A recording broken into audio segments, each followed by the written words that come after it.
Assalamualaikum bang. Salam. Lawa Honda. Biasalah. Kita walaupun tak ada kereta, ada baju pun cukup lah. Awak tolong tengok saya punya Honda. Saya nak masuk dalam dulu Awak tengok saya masuk. Hai, dia tak kenal ke aku siapa? Selamat datang, cik. Ada reserve ke? Ataupun awak ni? Berapa orang datang? Kau dah kerja sini ke? Apa kau? Oh, dia? Dalam sampai ke?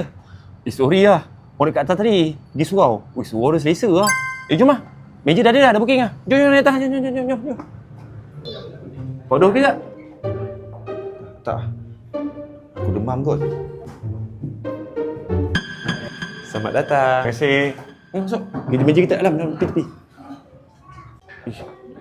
Yang tadi Sini lah meja kita. Duduk lah. Oh sini. Yang Tadi apa ni aku? Kau order lah sekarang ni.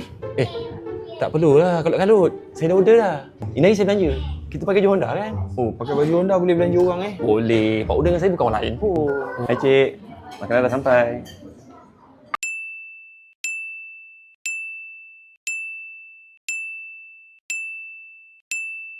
Okey cik. Selamat berjamu selera. Yang ni saya punya. Dekat sini cik. Ini cawangan kami yang kedua tau. Cawangan kami yang pertama dekat Tanjung Minyak. Yang ini cawangan yang kedua. Dekat pusat komersial Skyway Air Keruh. Tapi cik nak datang sini, pastikan cik telefon dulu. Sebab sini orang ramai cik.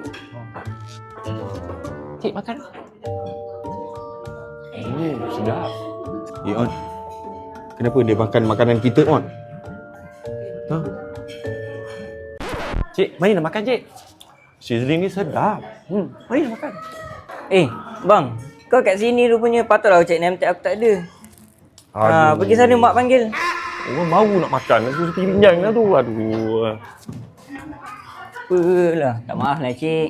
Abang saya tu memang macam tu. Tapi jangan risau, dia bukan jenis menggigit. Makan cik, makan. Sedap ni.